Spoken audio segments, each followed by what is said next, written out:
హల్లెలూయా. దేవుని పరిశుద్ధమైన నామానికి మహిమ కలుగును గాక. ఆమేన్. హల్లెలూయా. చూడండి ప్రేమైన దేవుని ద్వారా దేవుని యొక్క సంఘాన్ని గురించి మనం అనేకమైన విషయాలు మనం వింటా ఉన్నాం.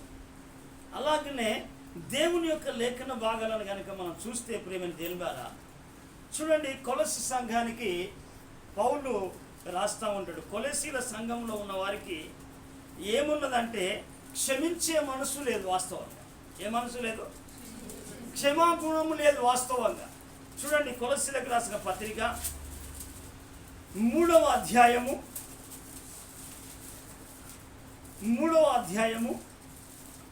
13వ వచనాన్ని చదువుదామా. ఎవడైనను తనకు హాని చేశానని ఒకడు అనుకున్న ఎడల ఒకరిని ఒకడు సహించుచు ఒకరిని ఒకడు క్షమించుడి. ప్రభువు మిమ్మును క్షమించునలాగున మీరును క్షమించుడి. హల్లెలూయా. ఎందుకు అనంటే ఎందుకనంటే ప్రభువుకు ఎంత ప్రయాసం వచ్చినప్పటికి కూడా యేసు ప్రభుల వారికి ఏమున్నది యేసు ప్రభుకు ఎందుకంటే ఉమ్మి వేసిన, గేలి చేసిన, కొరడాలతో కొట్టిన అక్కడ పామరులను అందరిని కూడా ఏమంటుండంటే, తండ్రి వీరు ఏమి చేయుచున్నారో వీరు ఎరిగారు కనుక చెప్పాలి, వీరిని క్షమించుమని ప్రేమ తెలిపారు. అంటే మొదట ఎందుకు అనంటే ఈ క్షమించే గుణము చాలా ప్రాముఖ్యమైనది. ఎందుకంటే క్షమించుడి, మీరు క్షమింపబడుతుంది. అయితే ఇక్కడ ఏమన్నంటే ప్రభు మిమ్మును క్షమించునలాగున మీరును క్షమించుడి. ఎవరటమ్మా? ప్రభు మిమ్మల్ని క్షమించినలాగున మీరును. ఎవరిని క్షమించాలి? ఎవరినమ్మా క్షమించేది? ఒకరంటే ఎవరమ్మా? అమ్మా ఎవరిని క్షమించాలి? ఎవరిని క్షమించాలి అంటాను. సరే, ఇక్కడ లేరు. ఇక్కడ ఎవరిని క్షమించాలి? యేసు ప్రభు ఎవరిని క్షమించాడు? ఎవరినమ్మా? చెప్పాలి. ఎందుకనంటే తనను కొట్టిన వాళ్ళను క్షమించిండు, తిట్టిన వాళ్ళని క్షమించాడు, దూషించిన వారిని క్షమించాడు, నిందలు వేసి ఆరోపణలు చేసిన వారిని కూడా క్షమించాడు. ఈ చిన్న దాని మాటకు ఎందుకనంటే దాని విషయంలో ఏం చేశాడంటే యేసు ప్రభే క్షమించాడు. బైబిల్లో మరొక వ్యక్తి ఉన్నాడు ప్రేమ దేవుని. ఒక్కసారిన ఏం చేసిందంటే ఎందుకు అనంటే ఈ క్షమాగుణం ఎందుకనంటే బాడీ ఆఫ్ క్రైస్ట్. ఎందుకంటే క్రీస్తు శరీరము క్షేమాభివృద్ధి, సంఘము క్షేమాభివృద్ధి చెందాలంటే యేసు ప్రభుకున్న మనసు మనకు ఉండాలి. చెప్పు గట్టిగా హల్లెలూయా. ఎందుకనంటే యేసు ప్రభు ఏ మనసు కలిగి ఉన్నాడు, ఎలాంటి ఆలోచన కలిగి ఉన్నాడు, యేసు ప్రభు ఎలా కలిగి ఉన్నాడు అనేది మనం చాలా చూడాలి. చాలా మందికి అందుకే కోపం ఉంటా అంటది, ద్వేషం ఉంటా అంటది, పగ ఉంటా అంటది, కక్షలు ఉంటా అంటది, స్వార్థం ఉంటా అంటది, ఈర్ష్య ఉంటా అంటది. ఎందుకనంటే వాళ్ళు కనబడగానే ఒకప్పుడు ఒక మాట ఎవరైతే అంటారో మా వ్యక్తి కనబడగానే ఏమైపోదంటే పటపట మనసులో ఏం చేస్తా అంటే పళ్ళు కొరుకుతా అంట. హల్లెలూయా. ఎందుకు అనంటే ఇలాంటి పళ్ళు కొరికి ఏం చేస్తారంటే ఇలా కొరికి ఏం చేస్తారంటే వాళ్ళ లోపల ఏమున్నాయంటే కక్షలు ఉన్నాయి. ఒక అంతుకు చెప్పాలంటే కత్తులు ఉన్నాయి అని చెప్పవచ్చు. చాలా మంది ఎందుకనంటే వాళ్ళు మాటలతో చంపేవాళ్ళు, వాస్తవంగా మాటలతోటి కూడా చంపేవాళ్ళు. అయితే ఇక్కడ ఏమంటాడంటే ఇక్కడ ప్రభు ఆ కొలసి సంఘాన్ని గురించి ఇక్కడ పౌలు చాలా విషయాలను మాట్లాడుతూ ఉంటాడు. ఎందుకనంటే మీరు జాలి కలిగిన మనసు ధరించుకోవాలి, దయాలత్వాన్ని ధరించుకోవాలి, సాత్వికం కలిగి ఉండాలి, దీర్ఘశాంతం కలిగి ధరించుకోవాలని చెప్పేసి మాట్లాడుతూ ఎవడైనా హాని చేసినా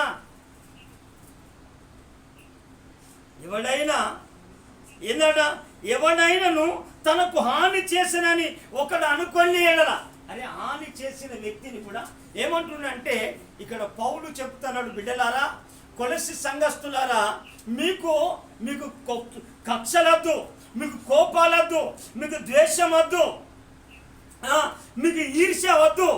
ఎందుకు అనంటే ప్రభు మిమ్మల్ని క్షమిస్తే మీకు రక్షణ వచ్చింది. ప్రభు క్షమిస్తేనే ఈ దినమున దేవుని సన్నిధిలో నువ్వు ఆరాధించడానికి. ప్రభు కనుక క్షమించకపోతే నరకానికి వెళ్ళేవాళ్ళు. హల్లెలూయా. అయితే చూడండి, బైబిల్లో చూడండి, ఒక హాని చేసేటప్పుడు కూడా ఒక వ్యక్తిని ఎలా క్షమించగలుగుతున్నాడు అని అంటే స్టెఫెన్ కూడా చూడాలి. ప్రేమ దేవుడా, స్టెఫెన్కి ఏం మనసు అంటే, స్టెఫెన్ పైన ఒక్కసారిగా దేవుని స్వార్థ సేవ చేస్తున్న ఆ స్టెఫెన్ పైన అక్కడ ఉన్న ఉన్మాదులు లేక నా మతమే కరెక్టు, నేను చేసేదే కరెక్టు అని అనుకునే వాళ్ళు కూడా ఏం చేశారంటే స్టెఫెన్ పైన ఒక్కసారిగా దొమ్మిగా మీద పడతా అంటే స్టెఫెన్ ఎలా చేస్తూ ఉన్నాడంటే ఆయనకు స్టెఫెన్ ఏం చేస్తాడంటే ఆ దేవునికి తన ఆత్మను అప్పగించి, తండ్రి వీరిని క్షమించుమని చెప్పేసి వేడుకుంటూ ఉన్నాడు. మరణించే స్థితిలో కూడా ఆయన కోపం తెచ్చుకొని. కారణం ఏంటంటే ఇతనికి స్టెఫెన్కి ఏం మనసు ఉన్నది చెప్పాలే? యేసయ్య మనసు ఉన్నది. అంటే క్షమించడము అని అంటే కలిసి ఉండడము అని అర్థం, లేదా సమాధాన పడుతున్నామని అర్థం, లేదా మనము వారిని హృదయపూర్వకంగా క్షమించడం. అది ఎందుకనంటే కొంతమంది క్షమిస్తారని నటిస్తా అంటారు. ప్రజలు హల్లెలూయా. నటన పూర్వకమైన క్షమాపణ చెల్లదు, కపటమైన క్షమాపణలు వద్దు. ప్రజలు హల్లెలూయా, హల్లెలూయా. చూడండి స్టెఫెన్ ఎలా చేస్తున్నాడు చూడండి. అపోస్తుల కార్యములు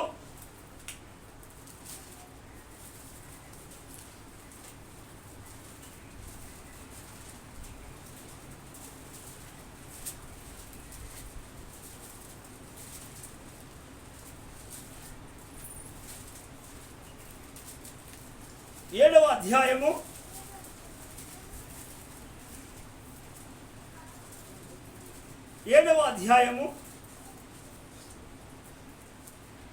57వ వచనం చదువుదామా? అప్పుడు వారు పెద్ద కేకలు వేసి చెవులు మూసుకొని ఏకముగా అతని మీద పడిరు. అంటే ఎంతమంది పడి ఉంటారో చాలా వారు చూడవచ్చు.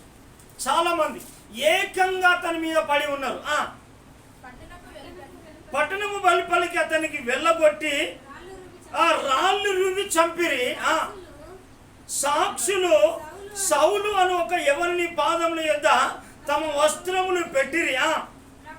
ప్రభువుని గురించి మొరపెట్టుచు, యేసు ప్రభువా నా ఆత్మను చేర్చుకొనుమని స్టెఫెను పలుకుచుండగా వారు అతన్ని రాళ్లతో కొట్టిరి. చూడాలమ్మా, హల్లెలూయా. ఒక్క మాట అంటేనే అబ్బో వాళ్ళ ఇంటికి వస్తాను అయ్యగారు, మేము ఎక్కడికైనా వస్తాం కానీ వాళ్ళ ఇంటికి రాము అంటే క్షమించలేని మనసు. అయితే అక్కడ ఏం చేసిందంటే ఆయన ఆ స్టెఫెన్ను పలుకుచుండగా ఏం చేసిందంటే రాళ్లతో కొట్టిరి. అతడు మోకాళ్ళుని ప్రభువా ఈ పాపము మోపకుమని గొప్ప శబ్దముతో పలికాను. చూడండి, ఈ రాళ్లతో కొట్టిన పాపము కానీ దేశము కానీ వాళ్ళు ఏ పగతోనైనా చేసిందో ఈ పాపం వాళ్ళ పైన మోపకు. మనమైతే సచ్చిందాకా మర్చిపోకో, సచ్చిందాకా. ఎందుకు అని అంటే క్షమించే మనసు లేదు. ఎందుకనంటే ప్రభు నీకు సమీపంగా వస్తానంటే ప్రభువా నువ్వు నాతో ఉండకు ప్రభు అంటాను. యేసయ్య రక్తంలో పాలు పంపులు కావాలి, యేసయ్య శరీరము కూడా దాని పాలు పంపులు కావాలి, కానీ కోపం మాత్రం చావకూడదు. యేసయ్య కోపము నిమిషం మాత్రమే ఉన్నది, ఆయన దయ ఆయుష్కాలం ఉన్నది. నీ కోపము సూర్యుడు అస్తమించే లోపే సమాప్తం కావాలి. కోపపడుడు కానీ పాపము చేయకూడి. అయితే చూడండి ప్రేమదేని ద్వారా ఇలాంటి ఈ స్టెఫెను అనే యవనస్తుడే చూడండి ఏం చేసిందంటే దేవుని యొక్క ఆత్మ కలిగిన వాడు, దేవుని మనసు కలిగిన వాడు, దేవుని యొక్క స్వరూపము కలిగిన వాడు. ఎందుకనంటే దేవుని యొక్క ఆధీనంలో ఉన్నవాడు కనుక స్టెఫెన్ ఏం చేసిందంటే, తండ్రి ఈ పాపం వారిపైన చెప్పాలి. మగవాళ్ళు ఎవరైతే లేరు కదా ఇక్కడమ్మా, మగవాళ్ళు ఉన్నారా? ఈ పాపము ఏమంటుందంటే వీళ్ళ పైన ఈ పాపము మోపకమని గొప్ప శబ్దంతో చివరి శబ్దం పలికి. అంటే కారణం ఏంటంటే ప్రేమ తెలివారా, చాలా మంది జీవితంలో ఎందుకనంటే దేవుని యొక్క రాజ్యానికి, ఎందుకంటే దేవుని రాజ్యము భోజనము పానము కాదు, రక్త మాంసాలు దేవుని రాజ్యానికి నిన్ను చేర్చవు. అయితే మనం కనుక చూస్తే ఇక్కడ పౌలు కొరింథీ సంఘానికి రాస్తూ కొన్ని విషయాలు ప్రస్తావిస్తూ ఉంటాడు. ఎందుకనంటే దేవుని యొక్క ఆ రాజ్యాన్ని గురించి అనేక విషయాలు ఇక్కడ ప్రస్తావన చేస్తూ ఉంటాడు. చూడండి, మనం చూద్దాం. 1 కొరింథీయులకు రాసిన పత్రిక 6వ అధ్యాయము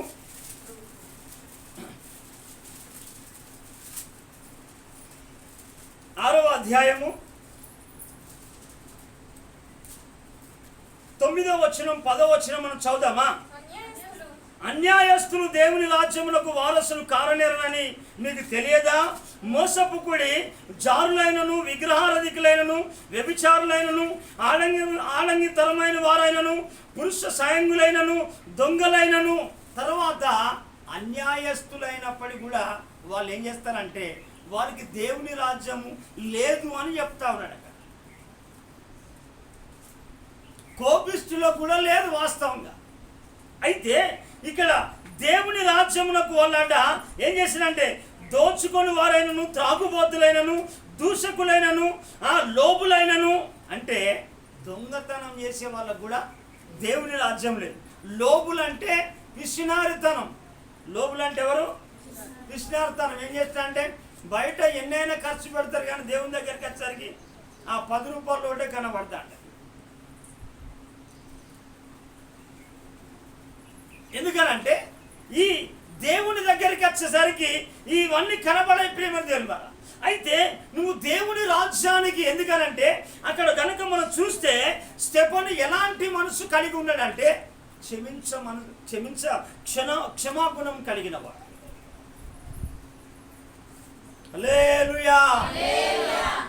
ఎందుకనంటే మన జీవితంలో మనం చూడాలి ప్రేమ దేవుని. ఎందుకు అనంటే దేవుడు ఎలాంటి మనసు మనకిచ్చాడు. ఎందుకనంటే నీకు సమాధానం లేకపోతే బల్లో చేయి వేయడానికి అర్హత లేదు. నువ్వు కోపముతో ఉన్నా కోపాన్ని చంపివేసుకోవాలి, అసూయను చంపివేసుకోవాలి. ఇవి ఎలాంటి క్రియలు అని అంటే ఇవి శరీర క్రియలు ప్రేమ దేవుని.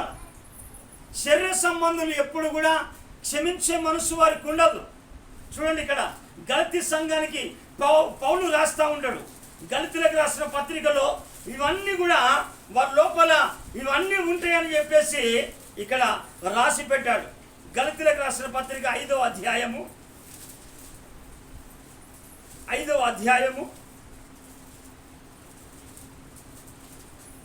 20వ వచనమా? విగ్రహారాధన, అభిచారము, దేశమును, కలహము, మత్సరము. అంటే ఎందుకనంటే ఇవన్నీ చౌతనంగానే అది ఏంటిది అని అంటే వర్ణించుటకు ఒక్క పదము చాలా కొన్ని గంటలు పడుతుంది, రోజులు వర్ణించవచ్చు.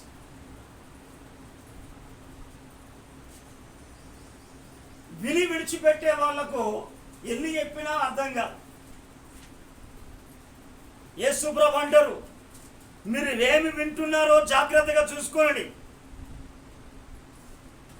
మీరు వినువారు మాత్రమై ఉండి మిమ్మల్ని మీరు మోసపుచ్చుకొనకూడి.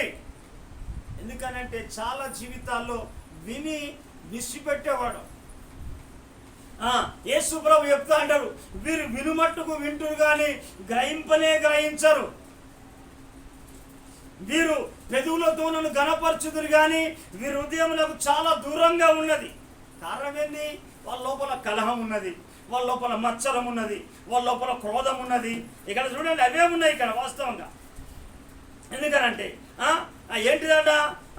ద్వేషము. ఒక మనిషిని చూడగానే ద్వేషం పెరిగిపోతాడు, ద్వేషిస్తాడు. వాళ్ళ ఇట్లనా అట్లనే అంటాడు. మరి నువ్వు ఒక చేతితో ఇట్లా చూపెడతాను, ఒక ఏలుతో ఇట్లా చూపెడతాను, 4 వేలు నిన్నే చూపెడతాను. హల్లెలూయా. ఎందుకు అని అంటే మనము ఒక వ్యక్తిని ద్వేషారోపణ చేసేటప్పుడు కూడా మన లోపల ఏ లోపం లేకుండా మనం చూసుకోవాలి, ఏ కోపము లేకుండా మనం చూసుకోవాలి, ఏ స్వార్థం లేకుండా మనం చూసుకోవాలి. ఇక్కడ కనుక చూస్తే అక్కడ అంటూ ఉంటాడు కలహము, మత్సరములు. అంటే మత్సరం అంటే ఓర్వలేనితనం. సౌలు ఏం చేసిండు? దావీదుకు 1000 కొలది, దావీదుకు 10,000 కొలది, సౌలుకు 1000 కొలది అనేసరికి ఇతని లోపల అసూయ స్టార్ట్ అయింది. ఓర్వలేక తట్టుకోలేకపోతున్నాడు. అరే నేను ఇశ్రాయేలు ప్రజల రాజు, నువ్వు రాజు అయితే ఏంది? అక్కడ శత్రువు వచ్చి అందరినీ చంపుతా అంటే అక్కడ ఆ ప్రజల యొక్క వాళ్ళ యొక్క మనోభావాలను దెబ్బతిస్తా అంటే అక్కడ అందరూ పారిపోతా అంటే పిరికి వాళ్ళక భయపడితే దావీదు ధైర్యంగా ఉండి ప్రభుపక్షంగా ఉండి గొలియాతును జయించి మన తల ఛేదించి ప్రజలకున్న భయాన్ని తీసివేసిన వాడు దావీదు. ప్రజల హల్లెలూయా. అతని పైన నువ్వు అసూయ పెంచుకోవడం ఎందుకు? మంచి పని చేసినప్పుడు ద్వేషం ఎందుకు? నీకెందుకు మంచి పని చేస్తే కోపం ఎందుకు? అందుకే హేబేలు కయ్యని కనుక చూస్తే హేబేలు మంచి అర్పణ ఇచ్చాడు, కయ్యనికెందుకు కోపం? మరి అతడు మంచి కానుక దేవునికి ఇచ్చినందుకు నీకెందుకు ద్వేషం? నీకెందుకు కోపం? నీకెందుకు పగ? ప్రజల హల్లెలూయా. చూడండి ప్రేమ దేవులారా, కోదములు, మత్సరములు, క్రోధములు, కక్షలు, భేదములు, విత్తమములు, అసూయలు, మత్తతలు, అల్లరితో కూడిన ఆటపాటలు మొదలైనవి. వీటిని గురించి మునుపు చెప్పిన ప్రకారము ఇట్టి వాటిని చేయువారు దేవుని రాజ్యమును స్వతంత్రించుకొనరు.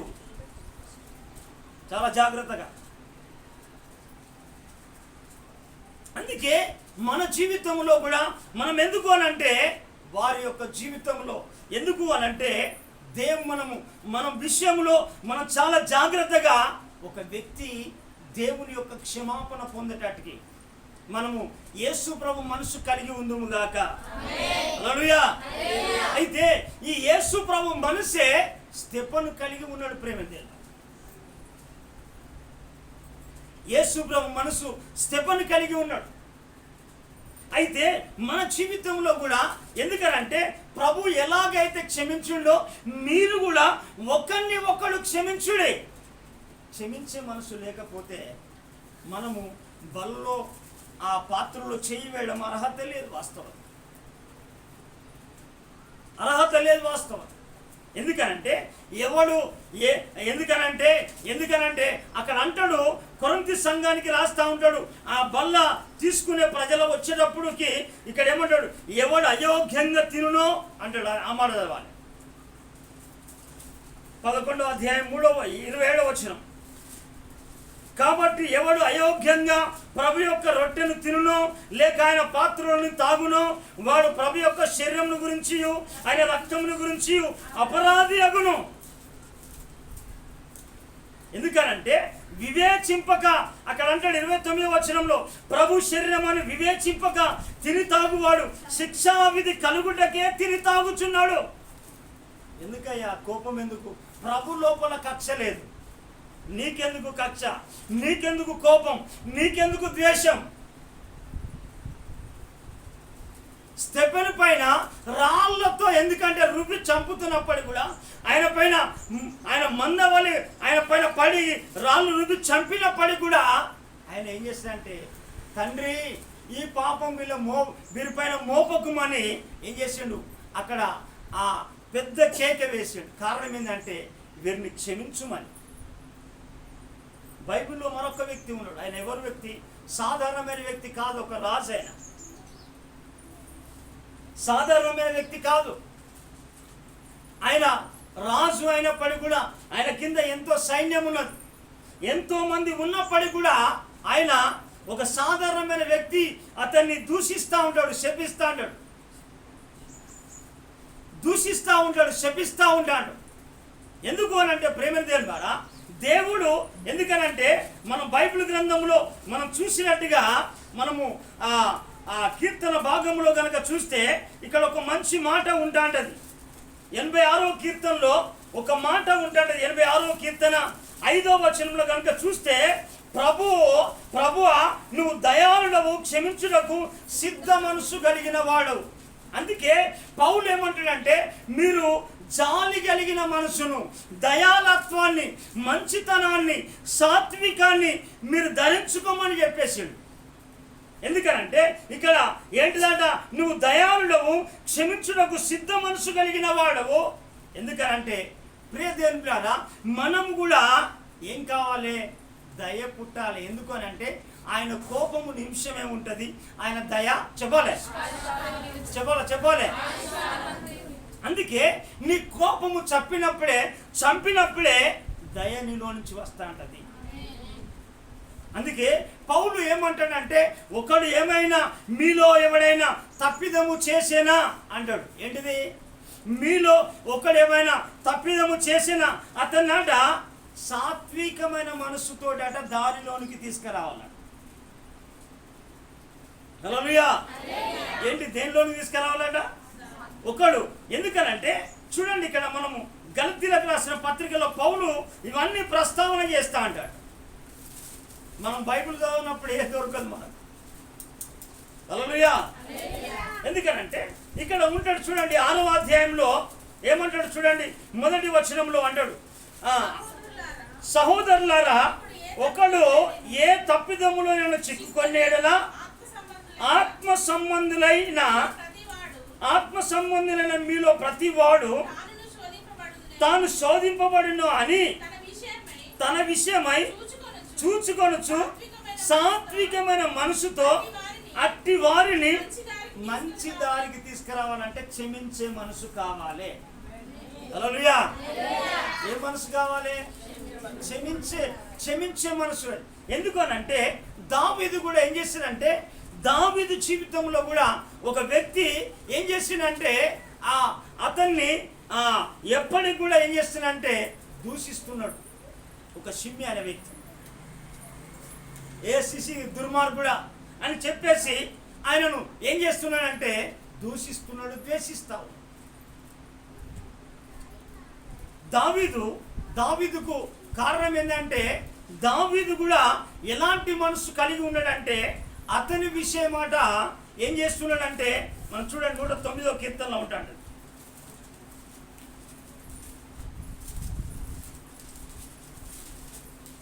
109వ కీర్తన 4వ వచనం, నేను చూపిన ప్రేమకు ప్రతిగా వారు నా మీద పగపట్టి ఉన్నారు. అంటే దావీదు ప్రేమ చూపెడితే వాళ్ళు ఏం పట్టిళ్ళు? పగతోటే ఉన్నారు, పగతోటే తిడతా ఉన్నారు, పగతోటే ఏదైనా చేద్దామంటున్నారు. అందుకే దేవుడు చెప్పాడు, ఎందుకంటే మీరెందుకనంటే పగ తీర్చుకొనటం నా పని, దేవుని ఉగ్రతకు చోటు ఇవ్వండి. దేవునికి చోటు ఇవ్వాలి. ఏందయ్యా ప్రభా, ఏంది ప్రభా, నేను ప్రేమిస్తున్నా అని, నేను ఇంత ప్రేమిస్తున్నా, అతనికి ఇంత పగ ఎందుకు ప్రభా అని దేవుని సన్నిధిలో దేవునికి తెలియపరిచే ఆ మనసు ఎక్కడ ఉంటుంది అంటే జాలిలో ఉంటుంది. ఎలా ఉంటుంది? జాలిలో ఉంటాడు. ఇక్కడ అంటాడైతే నేను చూపిన ప్రేమకు ప్రతిగా వారు నా మీద పగబట్టి ఉన్నారు, అయితే నేను మానక ప్రార్థన చేస్తా ఉన్నాను. యేసయ్య ఏం చేసిండు? ఎనికేనా మానక ప్రార్థన చేశాడు. దావీదు ఏం చేశాడు చెప్పాలి? లేదు ఇక్కడ. దావీదు ఏం చేసిండు? ఇక్కడ వాళ్ళు ప్రేమ చూపుతా అంటే పగపడతా అంటే మానక ప్రార్థన చేసిండు. ఈ శరీర సంబంధాలకు ఏమైనా తిండి మీద ఉన్న ఆలోచన ఉంటుంది కానీ ప్రార్థన మీద ఆలోచన ఉండదు. ఎందుకు అనంటే వీరు శరీర సంబంధులు. వాస్తవంగా పగ ప్రతీకారాలు కోరుకునే వాళ్ళంతా ఎవరంటే శరీర సంబంధులు. వాస్తవం సమాధాన పడడానికి ఇష్టపడరు, ప్రార్థన చేయడానికి ఇష్టపడరు, వాక్యాన్ని చదవడానికి ఇష్టపడరు. అయితే ఇక్కడ దావీదు ఏమంటాడంటే నేను మానక ప్రార్థన చేయుచున్నాను. కారణం ఏంటంటే దావీదుకు ఎలాంటి మనసు ఉన్నదంటే ఆ షిమ్మి అనే వ్యక్తి వచ్చినప్పుడు కూడా ఏమంటున్నాడంటే అతన్ని దూషిస్తా అంటే శపిస్తా అంటే చూచి దుర్మార్గుడని తిడతా అంటే కూడా ఆయన ఏం చేస్తాడంటే అయ్యా తన కింద ఉన్న ఇంకొక భక్తుడు అంటాడు కూడా అభిషేక్ అనే వ్యక్తి అంటాడు, అయ్యా శత్రువు మనకు దొరికిండు, ఒక్క దెబ్బతోటే భూమికి నాటుతా అంట. హల్లెలూయా. ఏంటిదంటాడు? శత్రువు దొరికిండిగా, పండుగ చేసుకుందాం, మిఠాయి కాల్దాం, మిఠాయి తిందాం, మనకు అయిపోయింది అయ్యా, ఒక్క నువ్వు కనుక సెలవిస్తే ఏమంటాడంటే నేను భూమికి నాటుతామని అంట. అయ్యా మీకు నాకేం పోతుంది అన్నట్ట. నా కడుపున పుట్టిన వాడే నా ప్రాణం తీయ చూస్తా అంటే వాడెంతటోడు? ప్రజల హల్లెలూయా. వాడెంతటి వాడు? వాడు దూషిస్తే దూషించాలి. మనం అనుకుంటాను ఒక్క మాట సాటికి వినబడితేనే మనం ఇక కలకల అంట. మన లోపల ఏంటంటే అది చెప్పాలి. కలకల అంటే శత్రువుని ఎప్పుడు కూడా పడి పనులు బట్టి కొరుకుదామా, లేకుంటే కత్తితోడు చంపుదామా, కర్రతోడు చంపుదామా అని ఉంటా. ఇది దేవుని మనసు కాదు. చూడండి బైబిల్లో మంచి మాట. ఇక్కడ దావీదు ఏమంటాడంటే ఇక్కడ ఏమంటాడు చూడండి. మొదటి సమూయేలు గ్రంథము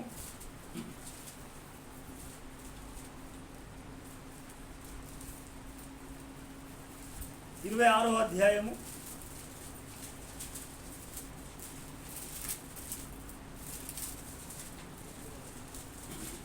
8వ వచనం.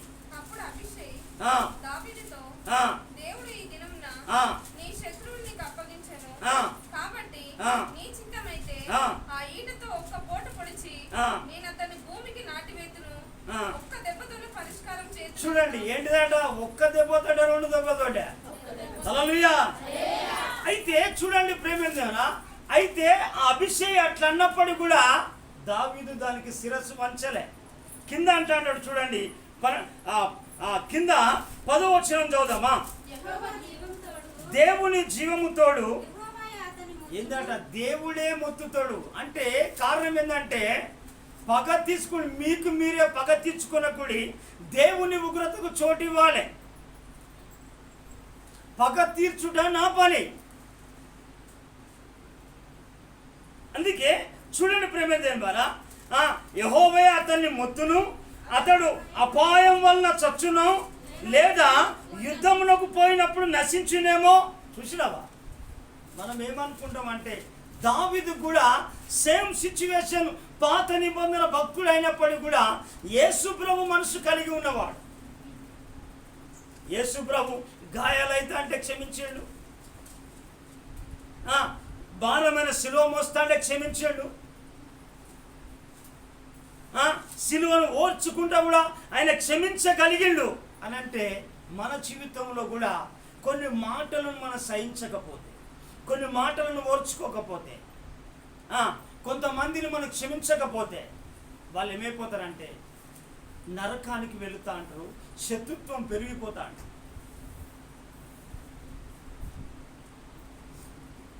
లోకస్తులకు పగలే, దేవుణ్ణి నమ్ముకున్నకు పగలే.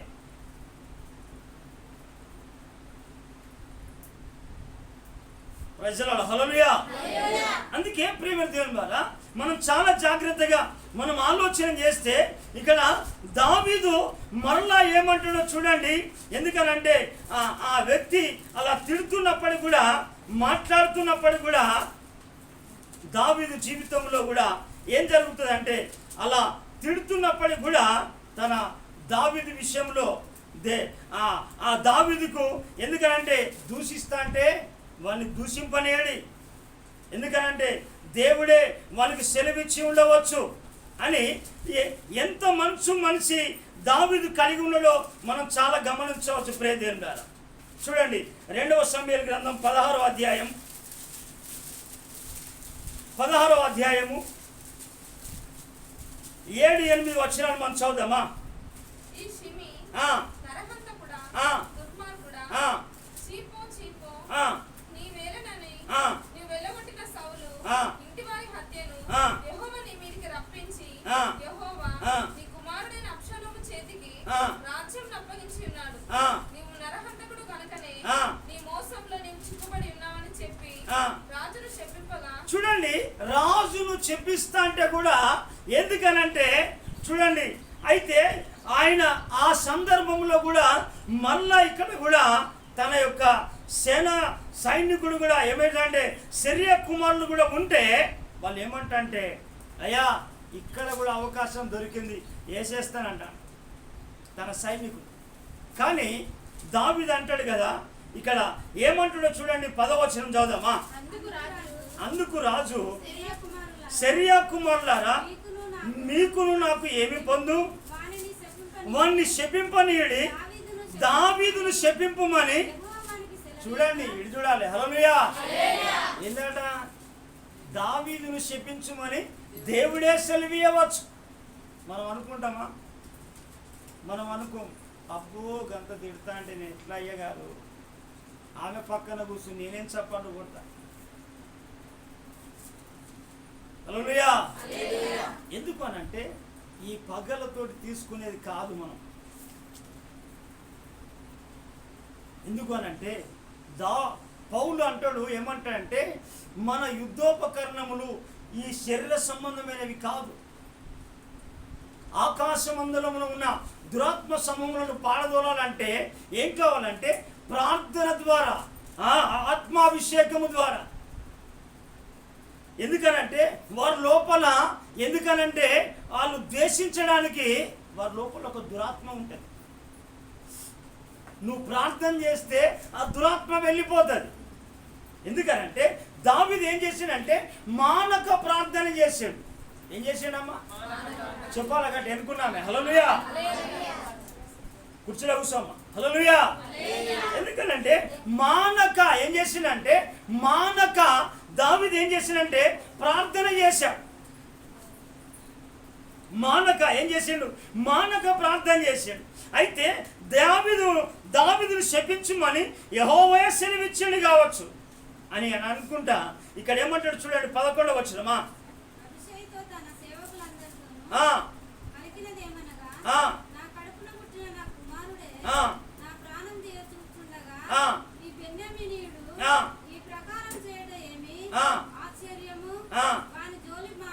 చూడండి, ఎందుకనంటే వాని జోలి మానుడి, వాడిని శపించనియండి. ప్రజల హల్లెలూయా. వాస్తవంగా దేవుడు చెప్పిన ప్రకారంగా, ఎందుకనంటే అక్కడ అంటాడు మిమ్ములను దీవించిన వారిని దీవించుడి,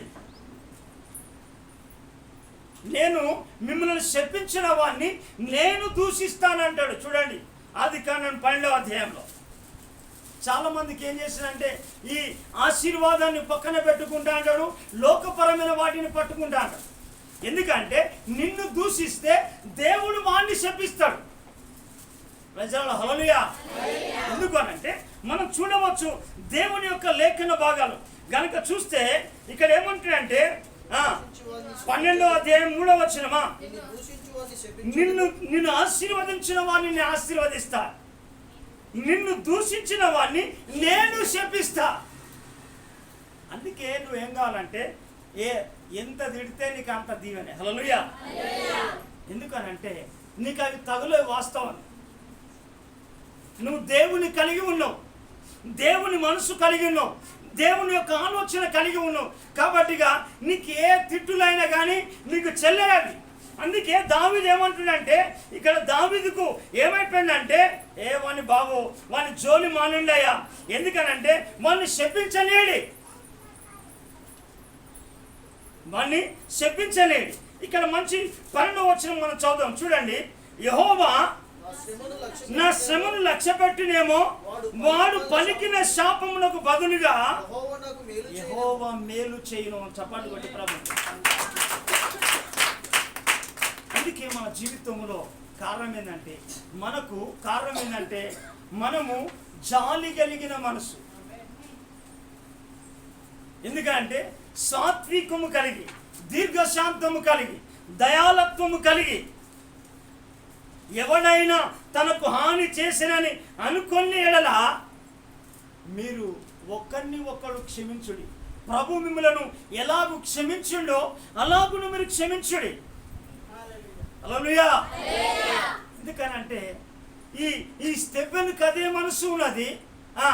దావీదు కూడా పాత నిబంధన భక్తుడైనప్పటికీ కూడా దావీదు కూడా అదే మనసు ఉన్నది. ప్రియ దేవునిలారా, నీవు ఎందుకనంటే యేసు ప్రభు ఆయన కూడా ఎంత ఆ భారమైన సమస్యలో ఉన్నప్పటికీ కూడా క్షమించగలిగిన మనసు ప్రభుకి ఎలా ఉన్నదో అలాంటి మనసు నీకు కలుగును గాక. అలాంటి మనసు ఉంటేనే మన జీవితంలో, ఎందుకంటే మన ద్వారా దైవరాజ్యము కట్టబడుతుంది. దైవరాజ్యం కట్టబడతా ఉంటుంది. ఎందుకు అనంటే దేవుని యొక్క ఎందుకంటే ప్రభు రాకడ అతి సమీపంగా ఉన్నది. నువ్వు ఇంకా కోపం పెట్టుకొని, పగ పెట్టుకొని, ద్వేషం పెట్టుకొని, ఈర్ష్య పెట్టుకొని నువ్వు దేవుని రాజ్యాన్ని నువ్వు కోల్పోయే పరిస్థితుల దగ్గరికి వచ్చింది. అందుకే మన జీవితంలో, ఎందుకనంటే మనము ప్రభు యేసు ప్రభు ఏం చెప్పాడు? ఎందుకనంటే ఆయన మిమ్మల్ని హింసించు వారి కొరకు ప్రార్థన చేయమని చెప్పి. చూడండి మత్తయి సువార్త